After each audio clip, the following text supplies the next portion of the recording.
Peki hocam şimdi bu Dıraj'da deprem oldu. Şu anda son durum nedir? Basında diyorlardı işte 26 ölü. Yok. Şu ana kadar dün akşama kadar çıkartılan ölü sayısı 49'a çıktı. Ama tabii arama kurtarma bilmem ne hala devam ediyor.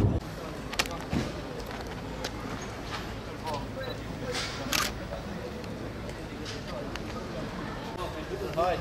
Halim değil. Haydi. Satayım. Memoysa sat.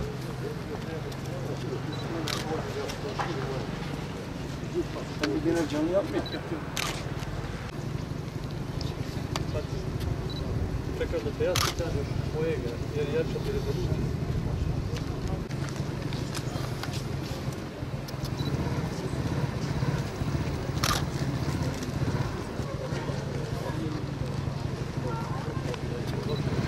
They got some grey sand from the beach.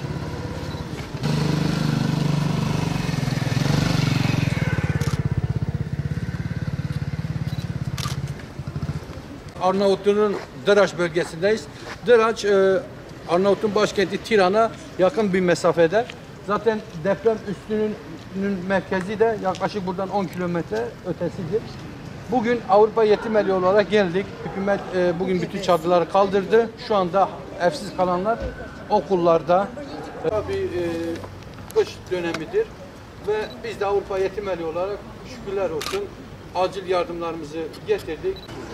Haydetin de o şeyi. Ha bu.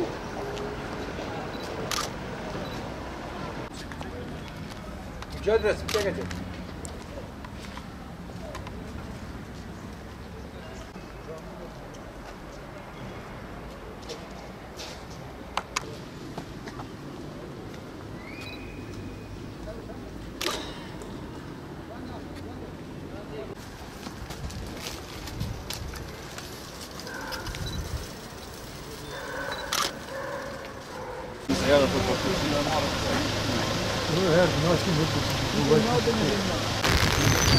Biraz kaldıralım.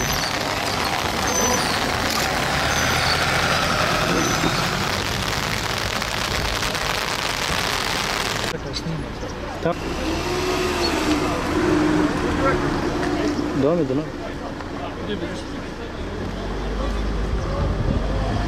Yani şimdi ters bir şekilde.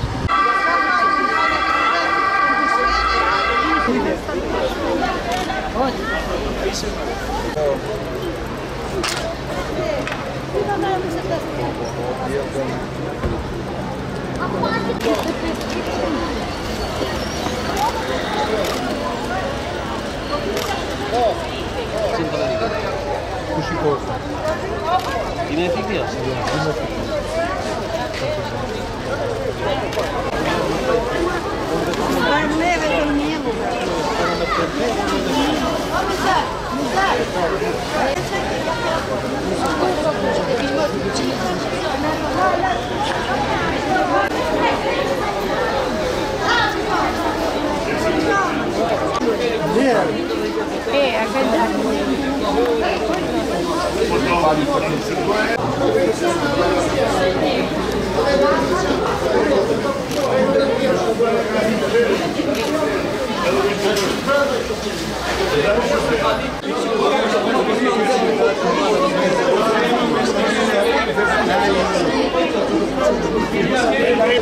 Arabayı çeksin oraya hocam.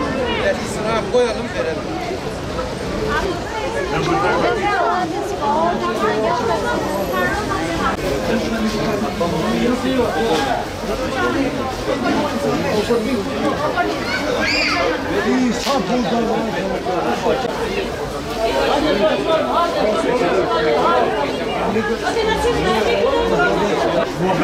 Adesso che mi punti nella moto, che mi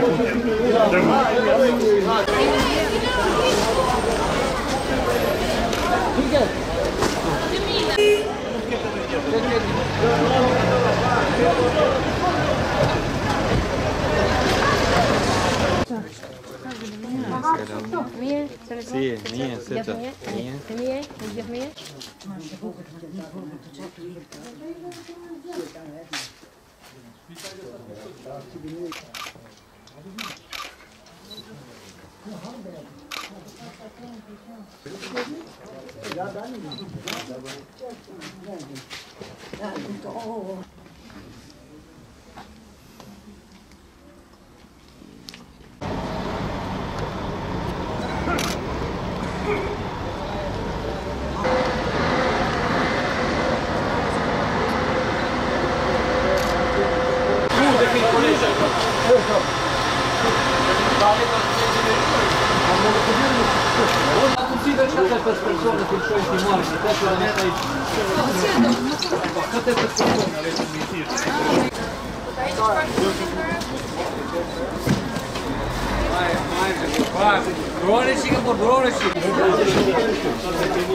Avrupa yetimeli olarak şu anda Arnavutluğun Dıraç bölgesindeyiz.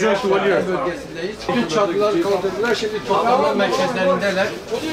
Biz de toplama merkezine teslim ettik sırayla halka sizin gönderdiğiniz acil gıda yardımları. Burada işte bugün zaten dün de Arnavutluk hükümeti bütün çadır kentleri kaldırdılar. Siz toplama merkezlerinde Yayda Bey. ve biz de burada Hüseyin abi. Uluslararası Yardım Kuruluşu Avrupa Yetimeli olarak birkaç gün önce Afrika'daydık. Afrika'da olduğumuz dönemde Arnavutluğun Tiran ve Dıraş bölgesinde bir deprem meydana geldi. Biz de dün Afrika'dan döner dönmez bugün de Arnavutluk'tayız. Şu anda Dıraş bölgesinde depremzedelere gıda yardımları ve battaniyeler dağıttık.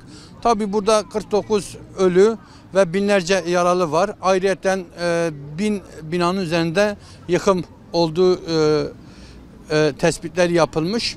Tabi burada halk mağdurdur. Sonuçta bura Balkan ülkeleridir. Havalar soğuktur, kış geliyor. Ve burada bugün de çadırları kaldırdılar. Nedeni dün akşam Arnavutluk hükümeti bir açıklama yaptı. Bugün itibariyle dediği bütün çadırları kaldırıyoruz ve gerçekten çadırları kaldırdılar. Evsizleri, yani depremde evler yıkılan insanları kapalı spor salonlarına, okullara ve böyle toplama yerlerine getirdiler. Biz de Avrupa Yetimeli olarak buradaki deprem koordinatör merkezinde görüştük ve şu anda yardımların toplandığı bu bina getirdik. Yardımlarımızı teslim ettik. Ayrıca gıda paketleri ve battaniyeleri de dağıtımına başlanıldı. Tabi burada dediğimiz gibi zaten halkın bir kendi mağduriyeti de var. Şu anda insanlar da dışarıda bekliyor. Büyük bir kalabalıktır. İnşallah ileriki dönemlerde de gene çalışmalarımız olacak. Avrupa Yetimeli olarak tüm hayırseverlerimize bu acil yardım projesine bize destek sundukları için teşekkürlerimizi sunuyoruz. Allah hayırlarını kabul eylesin.